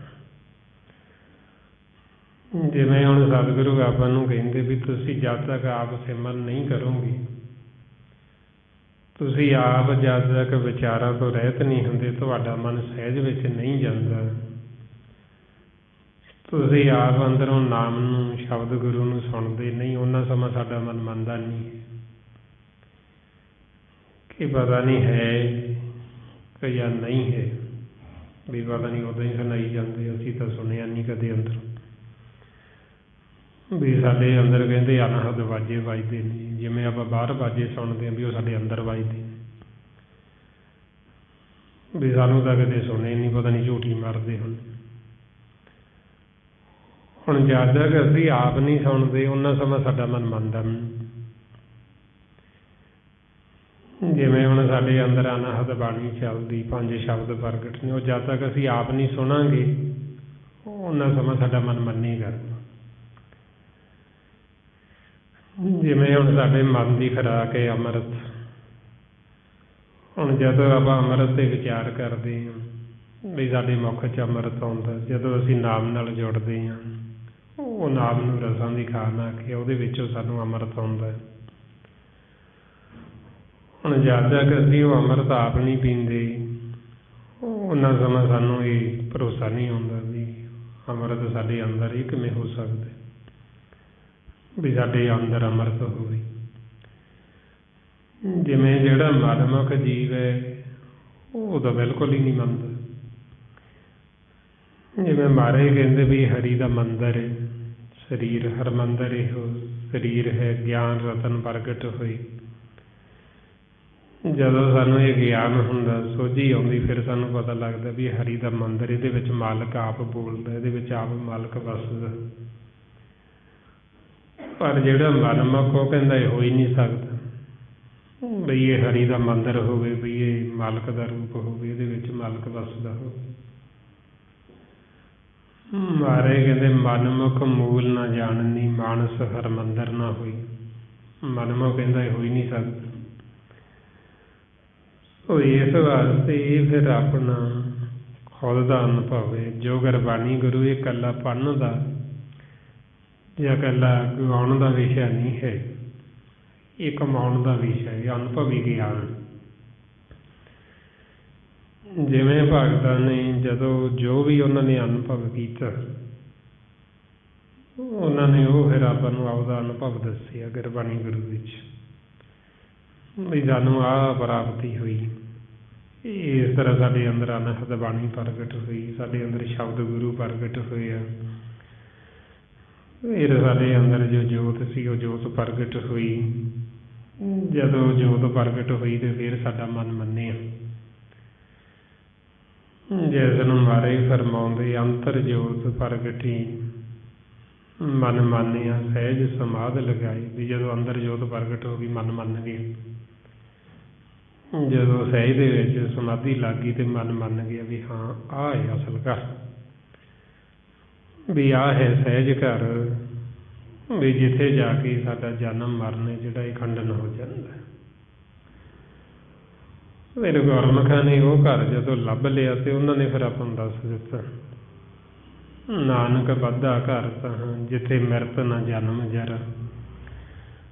ਵੀ ਅਸੀਂ ਉਹ ਘਰ ਲੱਭ ਲਿਆ ਜਿੱਥੇ ਨਾ ਜਨਮ ਨਾ ਮੌਤ ਨਾ ਜਰਾ ਬੁਢੇਪਾ ਵੀ ਉੱਥੇ। ਹੁਣ ਜਦ ਤੱਕ ਅਸੀਂ ਉਹ ਘਰ ਆਪ ਨਹੀਂ ਲੱਭਦੇ, ਅਸੀਂ ਆਪ ਉੱਥੇ ਜਾਂਦੇ ਨਹੀਂ, ਉਹਨਾਂ ਸਮਾਂ ਸਾਨੂੰ ਇਹ ਭਰਮ ਹੈ ਵੀ ਉਹ ਘਰ ਹੈ ਪਤਾ ਨਹੀਂ ਕਿੱਥੇ, ਅਸੀਂ ਤਾਂ ਦੇਖਿਆ ਨਹੀਂ ਕਿਤੇ ਵੀ ਉਹ ਘਰ ਹੈ ਵੀ ਜਾਂ ਨਹੀਂ ਹੈ, ਵੀ ਜਿੱਥੇ ਜਾ ਕੇ ਜਨਮ ਮਰਨ ਖਤਮ ਹੋ ਜਾਂਦਾ। ਇਸ ਵਾਸਤੇ ਸਾਨੂੰ ਸਤਿਗੁਰੂ ਕਹਿੰਦੇ ਤੁਸੀਂ ਆਪ ਕਰੋ, ਤੁਸੀਂ ਆਪ ਸਿਮਰਨ ਕਰੋ, ਤੁਸੀਂ ਆਪ ਸਹਿਜ ਵਿੱਚ ਜਾਓ। ਜਦ ਤੱਕ ਤੁਸੀਂ ਆਪ ਨਹੀਂ ਸਹਿਜ ਵਿੱਚ ਜਾਓਗੇ, ਤੁਸੀਂ ਸ਼ਬਦ ਗੁਰੂ ਨੂੰ ਸੁਣੋਗੇ ਨਹੀਂ, ਤੁਸੀਂ ਆਪ ਨਹੀਂ ਅੰਦਰੋਂ ਅੰਮ੍ਰਿਤ ਪੀਓਗੇ, ਉਹਨਾਂ ਸਮਾਂ ਤੁਹਾਡਾ ਮਨ ਜਿਹੜਾ ਇਹਨੇ ਸ਼ੰਕੇ ਵਿੱਚ ਰਹਿਣਾ, ਤੁਹਾਡੇ ਸ਼ੰਕੇ ਖਤਮ ਨਹੀਂ ਹੋਣੇ। ਮਹਾਰਾਜ ਕਹਿੰਦੇ ਮਾਇਆ ਘਾਸ ਬੰਦ ਨਹੀਂ ਫਾਰੇ ਔਰ ਮਨ ਸੁਣ ਨਾ ਲੁਕੇ, ਆਪਾ ਪਦ ਨਿਰਵਾਣ ਨਾ ਚੀਨੇ ਇਹਨ ਵੈਦ ਅਭਿਓ ਨਾ ਚੁਕੇ। ਵੀ ਜਦ ਤੱਕ ਅਸੀਂ ਆਪ ਉਹ ਨਿਰਵਾਣ ਪਦ ਦੀ ਪ੍ਰਾਪਤੀ ਨਹੀਂ ਕਰਦੇ, ਉਹਨਾਂ ਸਮਾਂ ਇਹ ਸਾਡੀ ਸ਼ਾਂਤੀ ਨਹੀਂ, ਸਾਡਾ ਮਨ ਹੈ ਜਿਹੜਾ ਭਰਮ ਚ ਰਹਿੰਦਾ ਵੀ ਪਤਾ ਨਹੀਂ ਹੈ ਕਿ ਜਾਂ ਨਹੀਂ ਹੈ। ਸੋ ਇਸ ਵਾਸਤੇ ਸਤਿਗੁਰੂ ਕਹਿੰਦੇ ਤੁਸੀਂ ਆਪ ਕਰਕੇ ਦੇਖੋ, ਤੁਸੀਂ ਆਪ ਅਭਿਆਸ ਕਰੋ। ਪਰ ਹੁਣ ਇਹ ਅਭਿਆਸ ਕਰਦੇ ਕੋਈ ਵਿਰਲੇ ਵਿਰਲੇ ਗੁਰਮੁਖ, ਬਹੁਤੇ ਜੀਵ ਤਾਂ ਇਹੋ ਚਾਹੁੰਦੇ ਵੀ ਬਸ ਸਾਨੂੰ ਕੁਛ ਕਰਨਾ ਨਾ ਪਵੇ, ਸਾਡੇ ਤੇ ਏਦਾਂ ਹੀ ਸਿੱਧੀ ਕਿਰਪਾ ਹੋ ਜੀ। ਤੇ ਸਿੱਧੀ ਕਿਰਪਾ ਵੀ ਸਾਨੂੰ ਇਹ ਨਹੀਂ ਪਤਾ ਵੀ ਕਿਰਪਾ ਕਹਿੰਦੇ ਕਿਹਨੂੰ। ਜਦ ਤੱਕ ਹੁਣ ਜੀਵ ਸਿਮਰਨ ਨਹੀਂ ਕਰਦਾ, ਸਤ ਸੰਗਤ ਨਹੀਂ ਕਰਦਾ, ਉਹਨੂੰ ਤਾਂ ਇਹ ਵੀ ਨਹੀਂ ਪਤਾ ਵੀ ਮੈਂ ਕਿਰਪਾ ਕਿਹੜੀ ਲੈਣੀ। ਉਹਦਾ ਕਿਰਪਾ ਸਮਝਦਾ ਵੀ ਸੰਸਾਰ ਦੀਆਂ ਵਸਤੂਆਂ ਵੀ ਇਹ ਕਿਰਪਾ ਹੈ ਜੀ, ਵੀ ਮੇਰਾ ਕਾਰੋਬਾਰ ਵਧੀਆ ਚੱਲਦਾ ਇਹ ਕਿਰਪਾ ਹੋ ਜੇ ਮਾਲਕ ਦੀ, ਮੇਰਾ ਘਰ ਬਾਰ ਮਹਿਲ ਮਾੜੀਆਂ ਵਧੀਆ ਬਣ ਜਾਣ ਇਹ ਕਿਰਪਾ ਹੋ ਜੀ। ਮੇਰੇ ਧੀਆਂ ਪੁੱਤਰ ਹੋ ਜਾਣ ਤੇ ਇਹ ਬੜੀ ਕਿਰਪਾ ਹੋ ਗਈ ਜੀ। ਧੀਆਂ ਪੁੱਤਰ ਵਿਆਹੇ ਗਏ, ਉਹ ਬਾਹਰ ਪ੍ਰਦੇਸਾਂ 'ਚ ਚਲੇ ਗਏ ਤੇ ਕਿਰਪਾ ਹੋ ਗਈ। ਸਾਡੀਆਂ ਤਾਂ ਕਿਰਪਾ ਵੀ ਅਸੀਂ ਇੱਦਾਂ ਦੀਆਂ ਕਿਰਪਾ ਸਮਝਦੇ। ਹੁਣ ਇਹ ਵੀ ਨਹੀਂ ਪਤਾ ਵੀ ਜੀਵ ਨੂੰ ਵੀ ਮੈਂ ਗੁਰੂ ਘਰ ਲੈਣ ਕੀ ਆਉਣਾ, ਵੀ ਕਿਹੜੀ ਕਿਰਪਾ ਲੈਣੀ। ਉਹ ਤਾਂ ਕਿਰਪਾ ਵੀ ਇਹਨੂੰ ਹੀ ਸਮਝਦਾ ਆਪਦੀ ਮੱਤ ਦੁਬਾਰਾ ਚੱਲਦਾ ਹੋਏ। ਆਪਾਂ ਨੂੰ ਫਿਰ ਸਤਿਗੁਰੂ ਸਮਝਾਉਂਦੇ ਵੀ ਗੁਰੂ ਨਾਨਕ ਦੇ ਘਰ ਤੋਂ ਤਾਂ ਜਿਹੜੀ ਸਾਨੂੰ ਦਾਤ ਮਿਲਦੀ ਹੈ ਉਹ ਹੈ ਨਾਮ ਦੀ ਦਾਤ। ਮਹਾਰਾਜ ਕਹਿੰਦੇ ਨਾਨਕ ਕੇ ਘਰ ਕੇਵਲ ਨਾਮ। ਬਈ ਗੁਰੂ ਨਾਨਕ ਦੇ ਘਰ ਦੇ ਵਿੱਚ ਕੀ ਹੈ? ਨਾਮ। ਤੇ ਉਹ ਨਾਮ ਦੀ ਦਾਤ ਜੇ ਸਾਨੂੰ ਮਿਲੀ ਨਹੀਂ ਤੇ ਫਿਰ ਜਿਹੜੀ ਦਾਤ ਅਸੀਂ ਲੈਣੀ ਸੀ ਗੁਰੂ ਨਾਨਕ ਦੇ ਘਰ ਤੋਂ ਉਹ ਤਾਂ ਲਈ ਨਹੀਂ। ਅਸੀਂ ਦਾਤਾਂ ਕੀ ਸਮਝੀਆਂ ਸੀ, ਹੋਰ ਹੀ ਕੁਛ ਦਾਤਾਂ ਸਮਝ ਲਈ। ਹੁਣ ਇਹ ਜਿਹੜੀਆਂ ਦਾਤਾਂ ਇਹ ਸਾਡੇ ਨਾਲ ਨਹੀਂ ਜਾਣ ਵਾਲੀਆਂ, ਜਿਨ੍ਹਾਂ ਨੂੰ ਅਸੀਂ ਸਮਝਦੇ ਦਾਤਾਂ ਤੇ ਜਾਂ ਜੀਵ ਮੰਗਦਾ ਇਹਨਾਂ ਨੂੰ, ਇਹ ਚੀਜ਼ਾਂ ਸਾਡੇ ਨਾਲ ਜਾਣ ਵਾਲੀਆਂ। ਜਿਹਨੂੰ ਗੁਰਬਾਣੀ ਗੁਰੂ ਬਿਖ ਕਹਿੰਦੇ, ਯੈਰ ਕਹਿੰਦੇ, ਜਿਹਨੂੰ ਛੱਡਣ ਨੂੰ ਕਹਿੰਦੇ, ਉਹ ਅਗਿਆਨਤਾ ਬਸ ਜੀਵ ਉਹੀਓ ਆ ਕੇ ਇਹਨਾਂ ਤੋਂ ਮੰਗੀ ਜਾਂਦਾ ਤੇ ਨਾਲੇ ਪੜ੍ਹੀ ਵੀ ਰੋਜ਼ ਜਾਂਦਾ। ਸਾਧ ਨਾ ਚਾਲੇ ਬੈਜਨ ਭਜਨ ਦੇਖਿਆ ਸਗਲੀ ਛਾਰ, ਹਰ ਹਰ ਨਾਮ ਕਮਾਵਣ ਨਾਨਕ ਇਹੋ ਧਨ ਸਾਰ। ਪੜ੍ਹ ਲਿਆ ਪਰ ਉਹਨੂੰ ਵਿਚਾਰਿਆ ਨਹੀਂ, ਉਹਦੇ ਤੇ ਅਮਲ ਨਹੀਂ ਕੀਤਾ। ਵੀ ਸਤਿਗੁਰੂ ਦਾ ਕਹਿੰਦੇ ਬਿਖ ਜ਼ਹਿਰ ਹੈ ਵੀ ਇਹ ਤੁਹਾਡੇ ਨਾਲ ਨਹੀਂ ਜਾਣੀ। ਵੀ ਜਿੰਨੀ ਸਾਨੂੰ ਲੋੜ ਹੈ ਉਹਨਾਂ ਤਾਂ ਸਾਨੂੰ ਮੰਗਣ ਦੀ ਲੋੜ ਹੀ ਨਹੀਂ। ਉਹਨੂੰ ਪਤਾ ਹੈ ਅੰਤਰਜਾਮੀ ਮਾਲਕ ਵੀ ਮੇਰੇ ਬੱਚੇ ਨੂੰ ਕਿਹੜੀ ਚੀਜ਼ ਦੀ ਲੋੜ ਹੈ, ਕਦੋਂ ਲੋੜ ਹੈ। ਉਹ ਤਾਂ ਸਾਡੀਆਂ ਲੋੜਾਂ ਬਿਨਾਂ ਮੰਗਿਆਂ ਤੋਂ ਹੀ ਪੂਰੀਆਂ ਕਰੀ ਜਾਂਦਾ। ਉਹ ਤਾਂ ਜਿਹੜੇ ਨਹੀਂ ਵੀ ਆਉਂਦੇ ਗੁਰੂ ਘਰ ਉਹ ਤਾਂ ਉਹਨਾਂ ਦੀ ਵੀ ਲੋੜਾਂ ਪੂਰੀਆਂ ਕਰਦਾ। ਐਂ ਮਹਾਰਾਜ ਕਹਿੰਦੇ ਬਿਨ ਬੋਲਿਆਂ ਸਭ ਕਿਹ ਜਾਣਦਾ, ਕੈਸਾ ਕਿ ਕੀਜੇ ਅਰਦਾਸ। ਵੀ ਉਹ ਤਾਂ ਬਿਨਾਂ ਬੋਲਿਆਂ ਤੋਂ ਹੀ ਜਾਣਦਾ। ਜਿਹਨੂੰ ਉਹਨੇ ਪੈਦਾ ਕੀਤਾ ਉਹਨੂੰ ਪਤਾ ਨਹੀਂ ਵੀ ਮੇਰੇ ਬੱਚੇ ਨੂੰ ਕਿਹੜੀ ਚੀਜ਼ ਦੀ ਲੋੜ ਹੈ। ਉਹਦਾ ਸਮੇਂ ਸਮੇਂ ਮੁਤਾਬਕ ਜਿੰਨੀਆਂ ਸਾਡੀਆਂ ਲੋੜਾਂ ਮਨ ਦੀਆਂ ਤਨ ਦੀਆਂ ਉਹ ਸਾਡੀਆਂ ਲੋੜਾਂ ਪੂਰੀਆਂ ਕਰਦਾ ਰਹਿੰਦਾ। ਪਰ ਜਦੋਂ ਅਸੀਂ ਲੋੜ ਤੋਂ ਜ਼ਿਆਦਾ ਮੰਗਦੇ ਹਾਂ, ਲੋਭ ਵਸ ਹੋ ਕੇ, ਫਿਰ ਉਦੋਂ ਕਹਿੰਦੇ ਵੀ ਇਹ ਜ਼ਹਿਰ ਬਿਖ ਆ ਜਿਹੜੀ ਤੁਸੀਂ ਮੰਗਦੇ ਹੋ। ਇਹ ਜ਼ਹਿਰ ਨੇ ਤੁਹਾਡੇ ਨਾਲ ਨਹੀਂ ਜਾਣਾ। ਇਹਨੇ ਤੁਹਾਡੇ ਜ਼ਹਿਰ ਨੇ ਹੋਰ ਸੁੱਧ ਬੁੱਧ ਮਾਰ ਦੇਣੀ। ਜ਼ਹਿਰ ਤਾਂ ਤੁਹਾਨੂੰ ਪਹਿਲਾਂ ਹੀ ਚੜ੍ਹਿਆ ਹੋਇਆ, ਤੁਸੀਂ ਅੰਧੇ ਹੋਏ ਹੋ, ਬੋਲੇ ਹੋਏ ਹੋ। ਮਹਾਰਾਜ ਕਹਿੰਦੇ ਤੇ ਉਹ ਅੰਨੇ ਬੋਲੇ ਹੋ ਕੇ ਹੋਰ ਜ਼ਹਿਰ ਹੋਰ ਬਿਖ ਮੰਗੀ ਜਾਂਦੇ। ਸੋ ਐਸੀ ਅਵਸਥਾ ਦੇ ਵਿੱਚ ਫਿਰ ਤਾਂ ਕਹਿੰਦੇ ਵੀ ਸਾਨੂੰ ਤਾਂ ਮੰਗਣਾ ਵੀ ਨਹੀਂ ਆਉਂਦਾ। ਵੀ ਅਸੀਂ ਮੰਗਣਾ ਕੀ ਹੈ? ਅਸੀਂ ਆਪਦੇ ਵਾਸਤੇ ਤਾਂ ਮੰਗਦੇ ਹੀ ਨਹੀਂ। ਸਾਡੇ ਮਨ ਵਾਸਤੇ ਨਹੀਂ ਅਸੀਂ ਆਪਦੇ ਲਈ ਕੁਛ ਮੰਗਦੇ। ਇਹ ਜਿਹੜਾ ਸਰੀਰ ਤਨ, ਜਿਹੜਾ ਮਾਇਆ, ਜਿਹੜਾ ਨਾਸਵਾਨ ਹੈ, ਜੀਵ ਇਹਦੇ ਨਾਲ ਜੁੜਿਆ ਹੋਣ ਕਰਕੇ ਇਹਦੇ ਵਾਸਤੇ ਸੁੱਖ ਸਹੂਲਤਾਂ ਮੰਗਦਾ। ਵੀ ਸਰੀਰ ਨੂੰ ਮੇਰੇ ਨੂੰ ਕੋਈ ਕਸ਼ਟ ਨਾ ਜੀ, ਇਹਨੂੰ ਕੋਈ ਰੋਗ ਨਾ ਲੱਗ ਜੇ, ਇਹਦੀ ਤੰਦਰੁਸਤੀ ਮੰਗਦਾ, ਇਹਦੇ ਵਾਸਤੇ ਸੁੱਖ ਸਹੂਲਤਾਂ ਮੰਗਦਾ, ਪਰ ਆਪਦੇ ਵਾਸਤੇ ਨਹੀਂ ਮੰਗਦਾ। ਜਿਹੜਾ ਇਹਦੇ ਅੰਦਰ ਮਨ ਵਸਦਾ ਉਹਦੇ ਵਾਸਤੇ ਨਹੀਂ ਮੰਗਦਾ। ਤੇ ਮਹਾਰਾਜ ਸਾਨੂੰ ਫਿਰ ਜਦੋਂ ਅਸੀਂ ਸਤਸੰਗ 'ਚ ਆਉਂਦੇ ਫਿਰ ਸਾਨੂੰ ਇਹ ਮੰਗਣ ਦੀ ਜਾਚ ਸਿਖਾਉਂਦੇ ਵੀ ਜੇ ਤੁਸੀਂ ਮੰਗਣਾ ਹੀ ਹੈ ਤੇ ਕਮ ਸੇ ਕਮ ਆਪਦੇ ਵਾਸਤੇ ਤਾਂ ਮੰਗੋ। ਵੀ ਤੁਸੀਂ ਤਾਂ ਬਗਾਨੇ ਵਾਸਤੇ ਮੰਗੀ ਜਾਂਦੇ ਹੋ। ਵੀ ਜਿਹੜਾ ਇਹ ਸਰੀਰ ਬਗਾਨਾ, ਜਿਹੜਾ ਇੱਥੇ ਹੀ ਛੱਡ ਜਾਣਾ ਤੁਸੀਂ। ਰੋਜ਼ ਦੀ ਰੋਜ਼ ਤੁਸੀਂ ਥੋੜ੍ਹਾ ਸੋਚੋ ਵੀ ਜੋ ਵੀ ਤੁਸੀਂ ਇੱਧਰ ਦਿਨ ਦੇ ਸਮੇਂ ਇਕੱਠਾ ਕਰਦੇ ਹੋ ਸਰੀਰ ਵਾਸਤੇ, ਜਦੋਂ ਰਾਤ ਹੁੰਦੀ ਤੁਸੀਂ ਇਹ ਸਰੀਰ ਵੀ ਇੱਥੇ ਛੱਡ ਜਾਂਦੇ ਤੇ ਇਹਦੇ ਨਾਲ ਜਿਹੜੇ ਪਦਾਰਥ ਜੁੜੇ ਉਹ ਵੀ ਇੱਥੇ ਹੀ ਛੱਡ ਜਾਂਦੇ। ਇੱਥੋਂ ਅਸੀਂ ਕੁਛ ਨਾਲ ਨਹੀਂ ਲਿਜਾ ਸਕਦੇ। ਜਿਨ੍ਹਾਂ ਨੂੰ ਅਸੀਂ ਦਾਤਾਂ ਸਮਝੀਏ ਉਹ ਦਾਤਾਂ ਦਾ ਸਾਨੂੰ ਯਾਦ ਵੀ ਨਹੀਂ ਰਹਿੰਦਾ। ਹੁਣ ਜਦੋਂ ਅਸੀਂ ਰਾਤ ਨੂੰ ਸੌਂ ਜਾਂਦੇ, ਸਰੀਰ ਨੂੰ ਛੱਡ ਜਾਂਦੇ, ਉਦੋਂ ਆਪਾਂ ਨੂੰ ਕੁਛ ਨਹੀਂ ਪਤਾ ਵੀ ਕਿਹੜਾ ਸਾਡਾ ਘਰ ਹੈ, ਕਿੱਦਾਂ ਅਸੀਂ ਕੋਈ ਕੋਠੀ ਬਣਾਈ ਹੈ ਜਾਂ ਨਹੀਂ ਬਣਾਈ, ਕਿੱਥੇ ਪਏ ਹਾਂ, ਸਭ ਭੁੱਲ ਜਾਂਦਾ। ਫਿਰ ਜਿਨ੍ਹਾਂ ਨੂੰ ਅਸੀਂ ਦਾਤਾਂ ਸਮਝਿਆ ਸਾਡੇ ਧੀਆਂ ਪੁੱਤਰ, ਉਹ ਵੀ ਸਾਨੂੰ ਭੁੱਲ ਜਾਂਦੇ।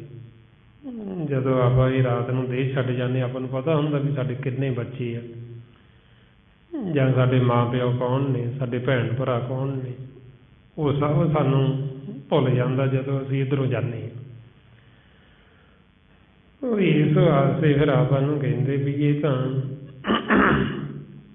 ਤੁਸੀਂ ਜੋ ਮੰਗਦੇ ਹੋ ਤਾਂ ਸਭ ਇੱਥੇ ਹੀ ਛੱਡ ਜਾਂਦੇ ਹੋ, ਇਹਨਾਂ 'ਚੋਂ ਤੁਹਾਡੇ ਨਾਲ ਤਾਂ ਕੋਈ ਚੀਜ਼ ਜਾਣ ਵਾਲੀ ਨਹੀਂ ਹੈ। ਨਾ ਤੁਹਾਡੇ ਨਾਲ ਧੀਆਂ ਪੁੱਤਰਾਂ ਨੇ ਜਾਣਾ, ਨਾ ਤੁਹਾਡੇ ਨਾਲ ਇਹ ਜ਼ਮੀਨ ਜਾਇਦਾਦ ਨੇ ਜਾਣਾ, ਨਾ ਤੁਹਾਡੇ ਨਾਲ ਇਹ ਮਾਇਆ ਨੇ ਜਾਣਾ। ਤੁਸੀਂ ਇਕੱਲਿਆਂ ਨੇ ਇੱਥੋਂ ਜਾਣਾ, ਅਤੇ ਜਿਹੜੀ ਚੀਜ਼ ਤੁਹਾਡੇ ਨਾਲ ਜਾਣੀ ਉਹ ਤਾਂ ਤੁਸੀਂ ਮੰਗਦੇ ਹੀ ਨਹੀਂ, ਆਪਦੇ ਵਾਸਤੇ ਤਾਂ ਤੁਸੀਂ ਮੰਗਦੇ ਹੀ ਨਹੀਂ। ਉਹ ਆਪਣੇ ਫਿਰ ਮਨ ਨੂੰ ਸਮਝਾਉਂਦੇ ਵੀ ਤੂੰ ਮੰਗਣਾ ਤਾਂ ਆਪਦੇ ਵਾਸਤੇ ਮੰਗ, ਤੇਰੇ ਵਾਸਤੇ ਹੈ ਨਾਮ। ਹੁਣ ਸਾਡੇ ਮਨ ਵਾਸਤੇ ਸਾਰਾ ਕੁਝ ਹੀ ਨਾਮ ਹੈ।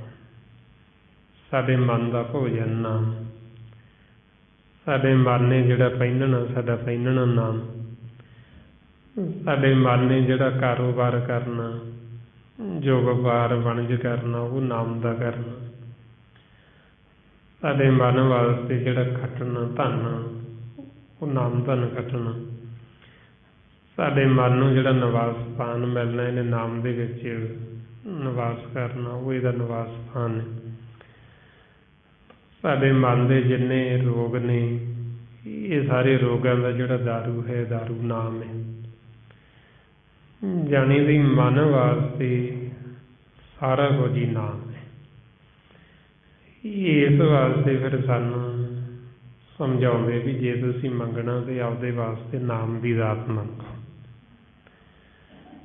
ਭਾਈਓ ਮਾਰੇ ਫਰਮਾਉਂਦੇ ਵੈਨ ਤੁਧ ਹੋਰ ਜੇ ਮੰਗਣਾ, ਸਿਰ ਦੁੱਖਾਂ ਕੇ ਦੁੱਖ ਦੇਹੋ ਨਾਮ ਸੰਤੋਖੀਆ, ਉਤਰੇ ਮਨ ਕੀ ਭੁੱਖ। ਵੀ ਮਹਾਰਾਜ ਜੇ ਸਾਨੂੰ ਦਾਤ ਦੇਣੀ ਤੇ ਨਾਮ ਦੀ ਦੇ, ਜਿਹਦੇ ਨਾਲ ਸਾਡੇ ਮਨ ਦੀਆਂ ਭੁੱਖਾਂ ਹੀ ਖਤਮ ਹੋ ਜਾਣ।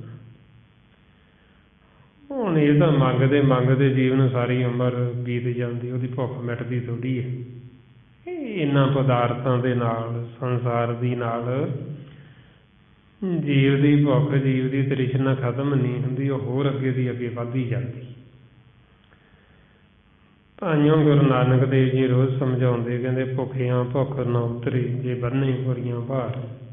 ਵੀ ਕਿੰਨਾ ਪੁਰੀਆਂ ਦਾ, ਕਿੰਨੇ ਉਹ ਪਿੰਡਾਂ ਦਾ, ਸ਼ਹਿਰਾਂ ਦਾ ਮਾਲਕ ਬਣ ਜੇ, ਭੁੱਖੇ ਨੇ ਰਹਿਣਾ ਤਾਂ ਫਿਰ ਭੁੱਖੇ ਦਾ ਭੁੱਖਾ ਹੀ, ਉਹਨੇ ਫੇਰ ਮੰਗਤਾ ਹੀ ਰਹਿਣਾ। ਉਹ ਗਾਂ ਦੀ ਗਾਂ ਹੋਰ ਉਹਦੀ ਭੁੱਖ ਵੱਧਦੀ ਜਾਂਦੀ। ਸੋ ਇਸ ਵਾਸਤੇ ਫਿਰ ਸਾਡੇ ਮਨ ਦੀ ਜਿਹੜੀ ਭੁੱਖ, ਉਹ ਨਾਮ ਤੋਂ ਬਿਨਾਂ ਨਹੀਂ ਮਿਟਦੀ। ਤਾਈਓ ਜੀਵ ਕੋਲ ਸਾਰਾ ਕੁਛ ਹੁੰਦੇ ਸੁਣਦੇ ਵੀ, ਕਈ ਜੀਵ ਤੁਸੀਂ ਦੇਖੋਗੇ ਵੀ ਸਾਰਾ ਕੁਛ ਉਹਨਾਂ ਕੋਲ, ਜ਼ਮੀਨ ਜਾਇਦਾਦ, ਕਾਰੋਬਾਰ ਵਧੀਆ, ਪਰ ਫਿਰ ਵੀ ਦੁਖੀ ਇੰਨੇ ਹੱਦੋਂ ਵੱਧ। ਹੁਣ ਉਹ ਦੁਖੀ ਹੈ ਕਿਉਂ ਨੇ? ਕਿਉਂਕਿ ਉਹਨਾਂ ਦਾ ਮਨ ਭੁੱਖਾ ਹੈ, ਮਨ ਨੰਗਾ ਹੈ।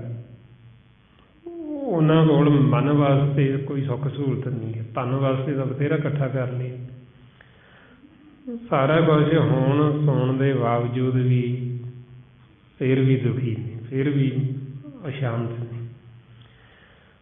ਉਹ ਐਸੀ ਅਵਸਥਾ ਦੇ ਵਿੱਚ ਫਿਰ ਤਾਂ ਸਤਿਗੁਰੂ ਕਹਿੰਦੇ ਵੀ ਜੇ ਸਾਨੂੰ ਨਾਮ ਦਾ ਭੇਦ ਆ ਜਾਵੇ, ਸਾਡਾ ਮਨ ਨਾਮ ਦੇ ਨਾਲ ਜੁੜ ਜਾਵੇ, ਅਤੇ ਫਿਰ ਸਾਡੇ ਮਨ ਦੀ ਤ੍ਰਿਪਤੀ ਹੋ ਜਾਂਦੀ। ਜਦੋਂ ਸਾਡੇ ਮਨ ਦੀ ਤ੍ਰਿਪਤੀ ਹੋ ਗਈ ਅਤੇ ਫਿਰ ਸਾਰਾ ਕੁਛ ਹੀ ਠੀਕ ਹੋ ਜਾਣਾ।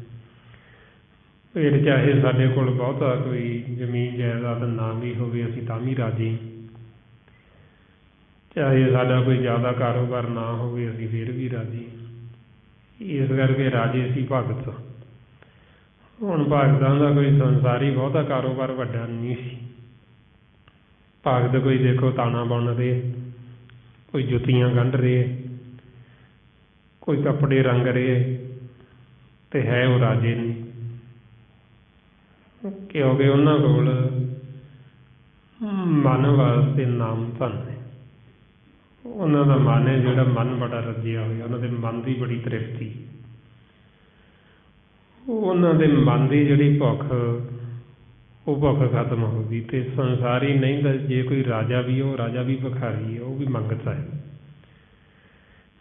ਕਿਉਂਕਿ ਜੇ ਉਹਦੇ ਕੋਲ ਮਨ ਵਾਸਤੇ ਨਾਮ ਧਨ ਨਹੀਂ ਅਤੇ ਉਹਨੂੰ ਸੁੱਖ ਨਹੀਂ ਮਿਲ ਸਕਦਾ।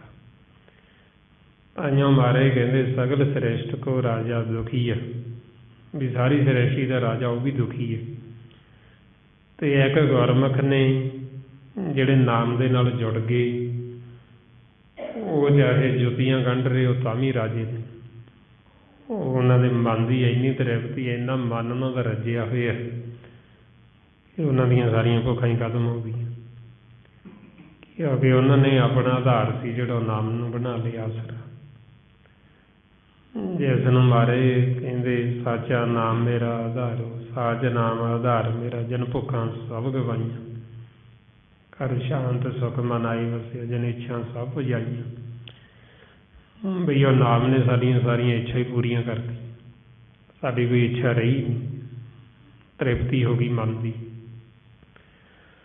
ਸੋ ਇਸ ਵਾਸਤੇ ਫਿਰ ਆਪਾਂ ਨੂੰ ਕਹਿੰਦੇ ਵੀ ਇਹ ਹੁਣ ਤੁਸੀਂ ਵੀ ਅੰਦਰ ਆਪਦੇ ਵੀ ਝਾਤੀ ਮਾਰੋ, ਵੀ ਖੋਜ ਕਰੋ ਵੀ ਸਾਡੇ ਕੋਲ ਸਾਰਾ ਕੁਛ ਹੁੰਦੇ ਸੁਣਦੇ ਵੀ ਇਹ ਨਹੀਂ ਵੀ ਆਪਣੇ ਕੋਲ ਕੋਈ ਘਰ ਬਾਰ ਨਹੀਂ। ਚਲੋ ਜਿੱਦਾਂ ਦਾ ਵੀ ਮਾਲਕ ਨੇ ਦਿੱਤਾ ਆਪਾਂ ਨੂੰ ਸ਼ੁਕਰ ਕਰਨਾ ਚਾਹੀਦਾ। ਪਹਿਨਣ ਵਾਸਤੇ ਕੱਪੜਾ ਵੀ ਹੈ, ਖਾਣ ਵਾਸਤੇ ਇਹ ਨਹੀਂ ਵੀ ਕੋਈ ਆਪਾਂ ਭੁੱਖੇ ਸੌਂਦੇ, ਜਿੰਨਾ ਵੀ ਚਲੋ ਜਿੱਦਾਂ ਦਾ ਵੀ ਆਪਾਂ ਨੂੰ ਪ੍ਰਸ਼ਾਦਾ ਪਾਣੀ ਮਾਲਕ ਦਿੰਦਾ ਹੈ। ਪਰ ਫਿਰ ਵੀ ਸਾਡੇ ਮਨ ਨੂੰ ਸਬਰ ਕਿਉਂ ਨਹੀਂ, ਸਾਡਾ ਮਨ ਕਿਉਂ ਨਹੀਂ ਤ੍ਰਿਪਤ ਹੁੰਦਾ? ਉਹਦੇ ਵਾਸਤੇ ਫਿਰ ਤਾਂ ਕਹਿੰਦੇ ਵੀ ਮਨ ਨੇ ਤ੍ਰਿਪਤ ਫੇਰ ਹੋਣਾ ਜੇ ਤੁਸੀਂ ਮਨ ਵਾਸਤੇ ਇਹ ਨਾਮ ਧਨ ਇਕੱਠਾ ਕਰੋਗੇ। ਬਈ ਫਿਰ ਸਾਡੇ ਮਨ ਦੀ ਤ੍ਰਿਪਤੀ ਹੋਣੀ, ਫਿਰ ਇਹਨੇ ਸੁਖੀ ਹੋਣਾ। ਤਾਈਓ ਫਿਰ ਆਪਾਂ ਨੂੰ ਕਹਿੰਦੇ ਵੀ ਮਨ ਵਾਸਤੇ ਤੁਸੀਂ ਇਹ ਕਮਾਈ ਕਰੋ। ਜਿਹੜਾ ਇਹ ਆਪਾਂ ਸਿਮਰਨ ਕਰਦੇ, ਸਤ ਸੰਗਤ ਕਰਦੇ ਹਾਂ, ਇਹ ਅਸੀਂ ਆਪਦੇ ਮਨ ਵਾਸਤੇ ਕਮਾਈ ਕਰਦੇ ਹਾਂ। ਜਿਵੇਂ ਤਨ ਵਾਸਤੇ ਜੀਵ ਕਰਦਾ, ਤਨ ਦੀਆਂ ਸਹੂਲਤਾਂ ਇਕੱਠੀਆਂ ਕਰ ਲੈਂਦਾ, ਮਨ ਵਾਸਤੇ ਕਰਾਂਗੇ ਅਤੇ ਸਾਨੂੰ ਮਨ ਦੀਆਂ ਸੁੱਖ ਸਹੂਲਤਾਂ ਮਿਲਣਗੀਆਂ। ਇਸ ਲਈ ਮਹਾਰਾਜ ਕਹਿੰਦੇ ਹਰ ਹਰ ਨਿਤ ਜਪਿਓ ਜੀਓ, ਲਾਹ ਖੱਟਿਓ ਦਿਹਾੜੀ। ਇਸ ਦਿਹਾੜੀ ਲਾਹ ਖੱਟ ਕੇ ਵਾਪਸ ਜਾਓ ਆਪਦੇ ਘਰ ਦੇਸ਼, ਵੱਧ ਤੋਂ ਵੱਧ ਇੱਥੇ ਸਿਮਰਨ ਕਰੋ।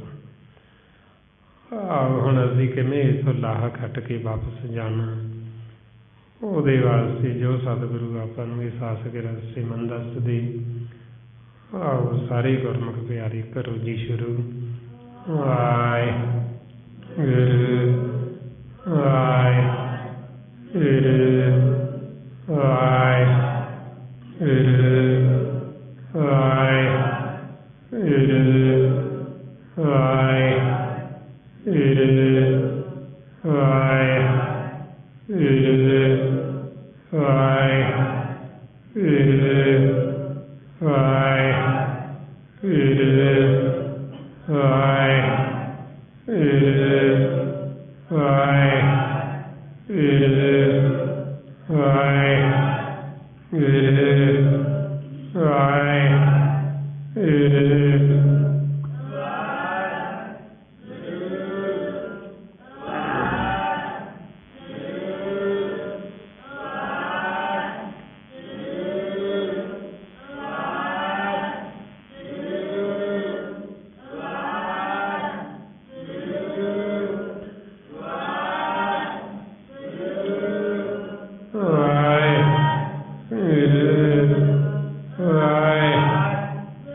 Right.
ਵਾਹਿਗੁਰੂ ਜੀ ਕੀ ਫਤਿਹ।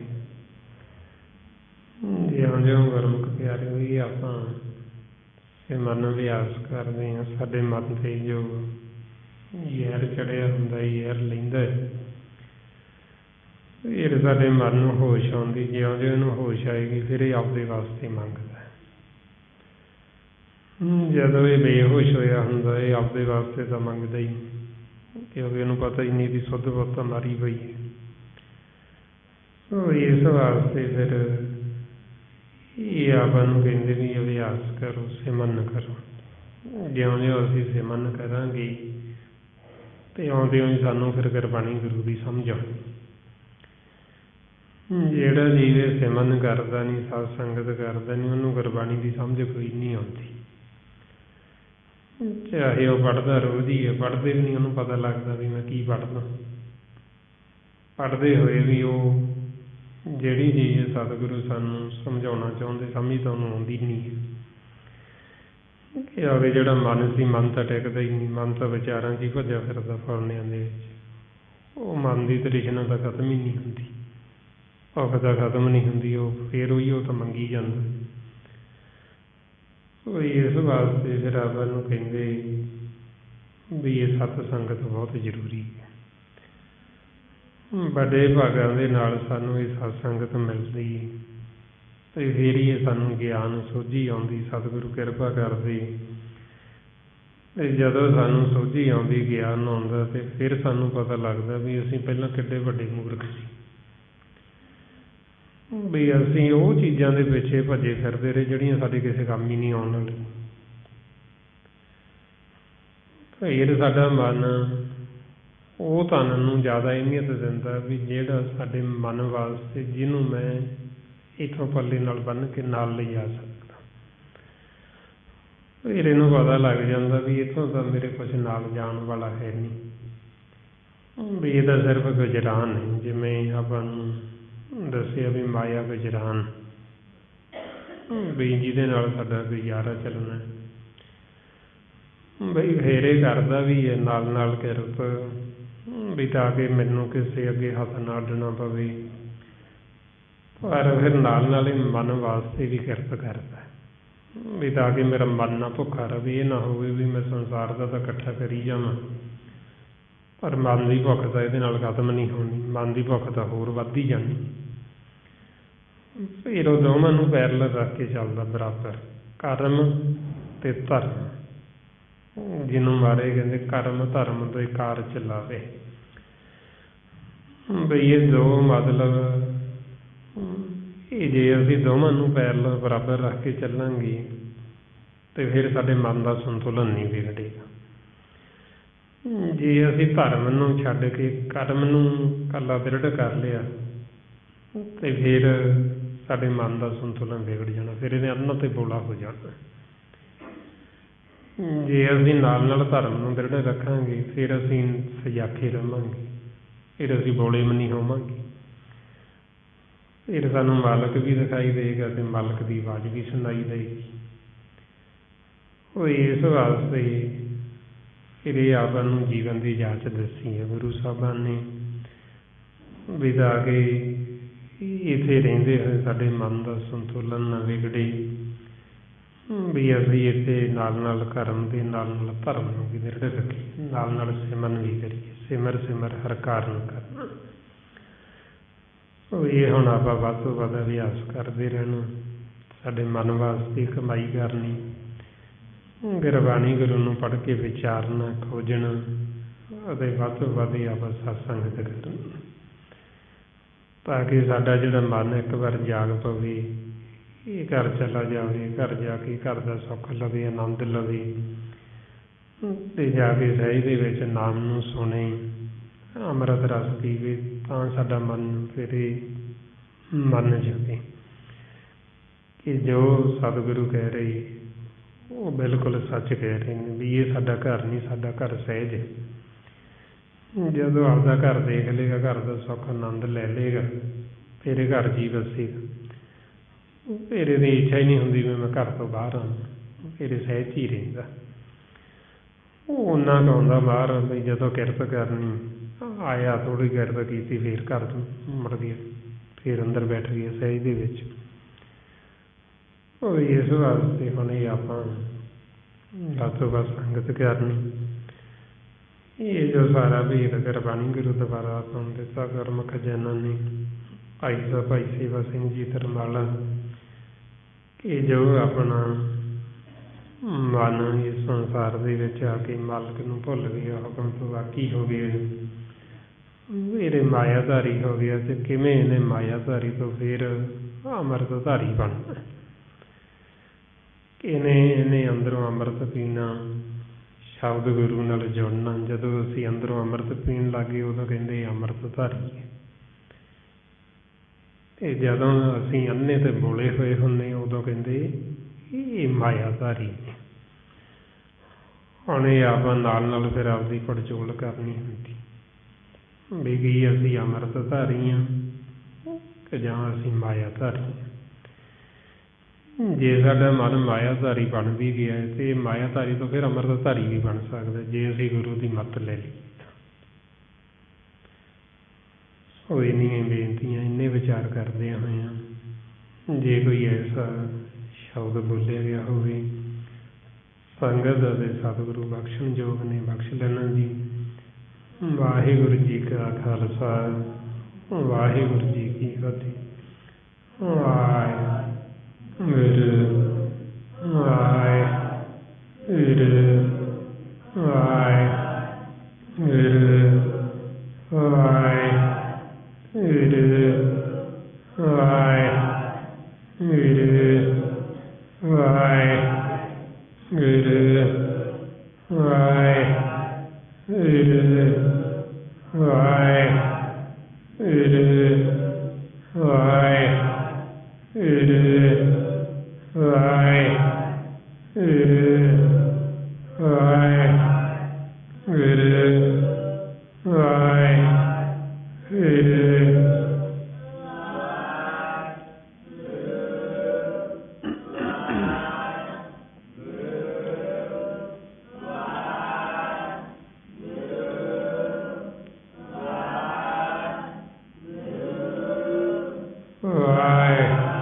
ਵਾਹਿਗੁਰੂ ਵਾਹਿਗੁਰੂ